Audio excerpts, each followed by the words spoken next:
सरोजनी का अंतिम समय। कमला नेहरू अस्पताल का बेगम आजाद कक्ष बनकर तैयार हो चुका था। सरोजनी नायडू की इच्छा थी कि उसका उद्घाटन कार्य तत्कालीन गवर्नर जनरल राजगोपालाचारी के हाथों संपन्न हो। इसी सिलसिले में वे दिल्ली आई हुई थी। फरवरी का महीना चल रहा था।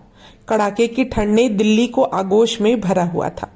धुंध की मोटी परत के पीछे छिपा सूरज धरती पर झांकने की असफल कोशिश कर रहा था। सुबह के लगभग 11 बज रहे थे।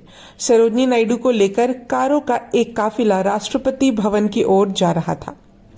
कुछ ही देर में एक सुसज्जित कक्ष में राजा गोपालाचारी को सरोजनी की भेंट हुई। औपचारिक अभिवादन के बाद वे सार्वजनिक मुद्दों पर बात करने लगे।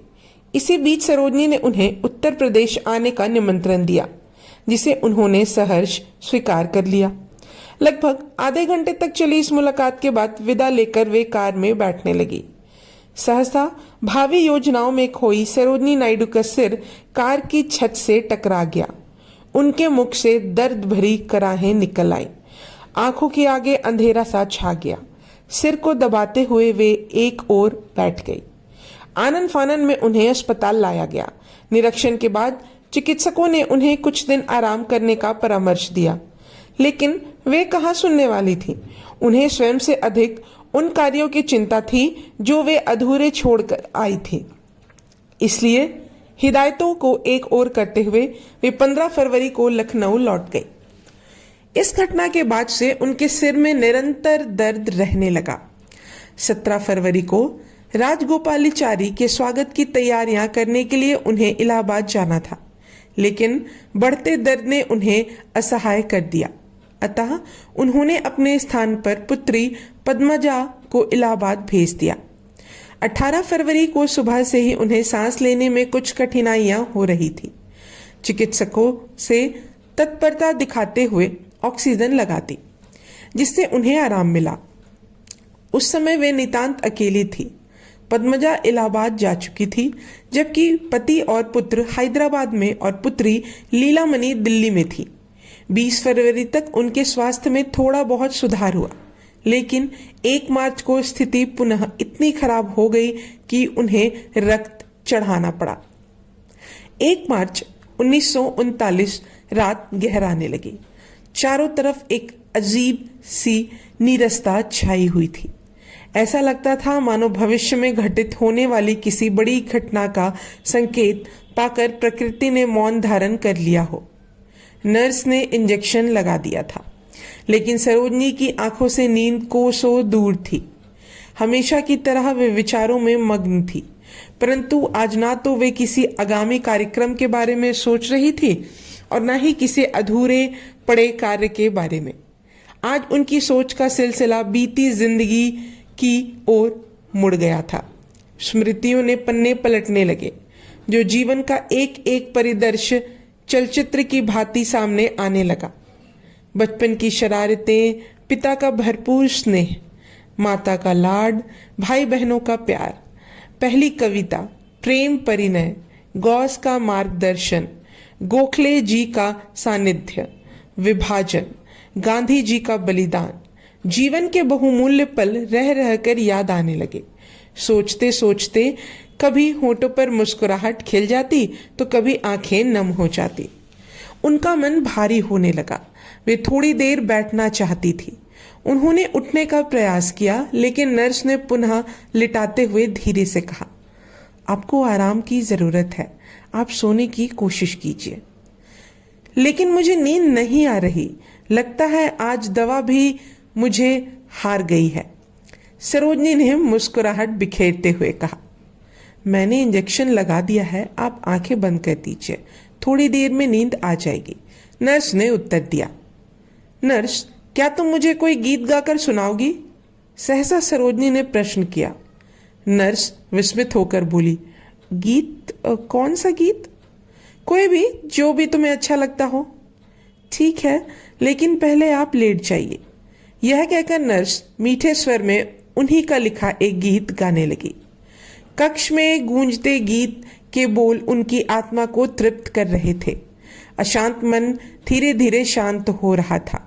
गीत समाप्त होते होते उनकी पलकें भारी हो आई। वे निर्देश देते हुए बोली, मुझे कोई बात नहीं करनी है, मैं बहुत थक गई हूँ, मैं अब सोना चाहती हूँ। कक्ष में अंधेरा करके नर्स दबे पांव बाहर निकल गई। 2 मार्च प्रातः 3:30 बजे सरोजनी नायडू ने अंतिम सांस ली। वे सदा के लिए नींद के आगोश में सो गई थी।